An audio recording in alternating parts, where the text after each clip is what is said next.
Hey all, my name is Rebecca Morse, and I am a domestic violence counselor at a center that serves survivors of domestic and sexual violence.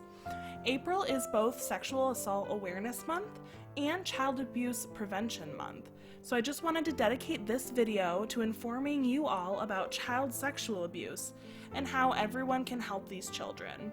I think a good place to start is just to define child abuse, as this umbrella term can seem vague to many people.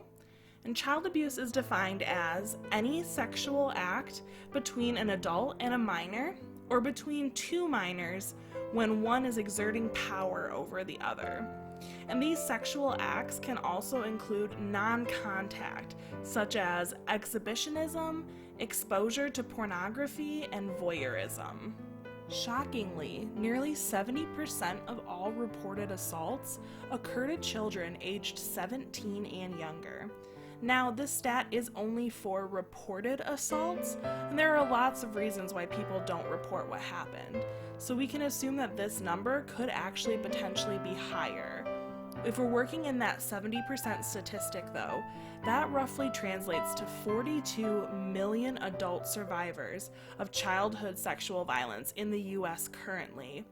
These staggering numbers can feel impossible, but sadly it's the reality of too many children and their families. As I've discussed in previous videos, most sexual violence occurs between people who know each other. Knowing this, it can seem hard to believe that families would allow a child predator access to their child. But in reality, most child predators are people who hold respectable positions in their community and seem completely harmless.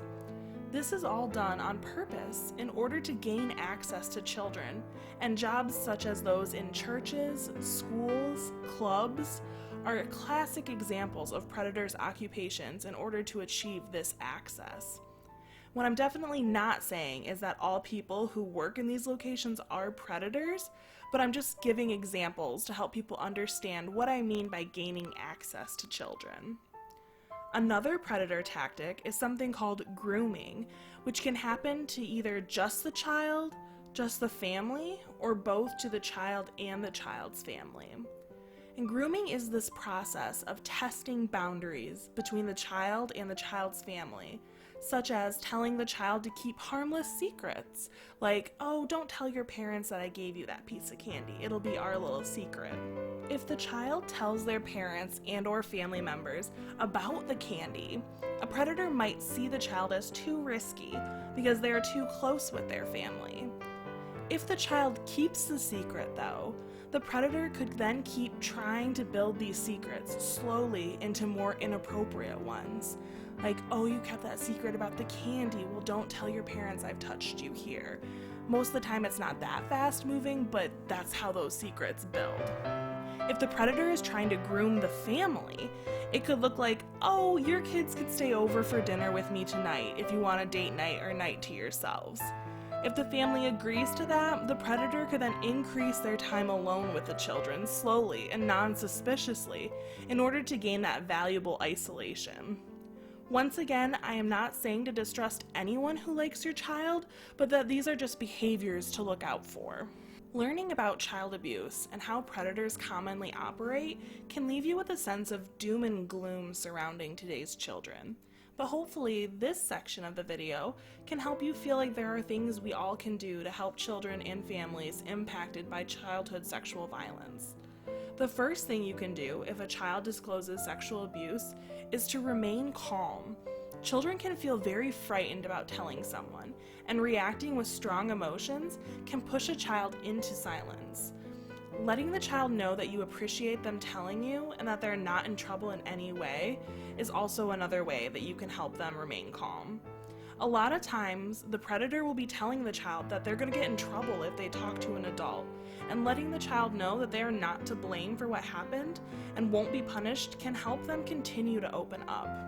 We are told from very young ages, you don't let men touch your private parts. You don't sit on a man's lap. You don't go anywhere with strangers, right? We get this litany of rules, and it gets told to us over and over and over again, and it gets reinforced in all kind of ways. A man comes in the house, they say, go put some clothes on, or you can't be left alone with so-and-so. Those are the things that you hear all the time. But let me tell you what you don't hear.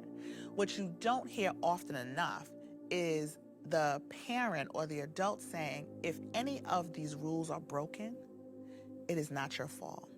It is always the adult's fault. And so you have generations of children who are being raised to believe that they're complicit in their own abuse because they broke a rule, right? Because I shouldn't have been there. I shouldn't have worn that. I must have projected something that said that I was available to be taken advantage of.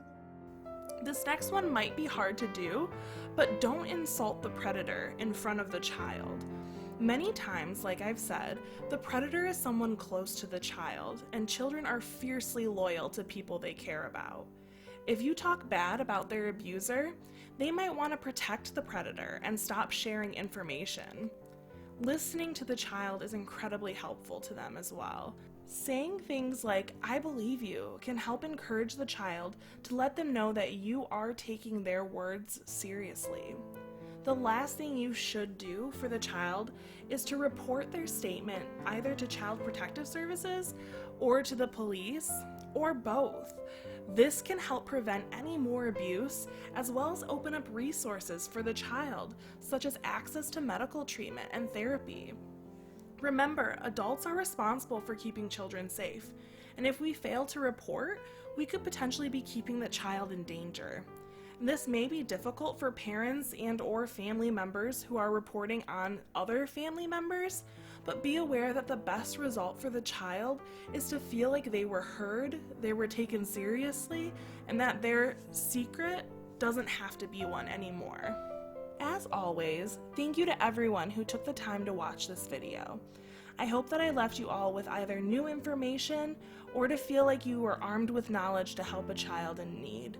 This picture that's up right now is the website for Cadillac Oasis Family Resource Center, the place that I work at.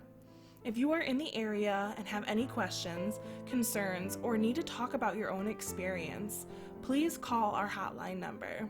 I hope you are treating yourselves with kindness and compassion during these times. Thank you all again. Bye.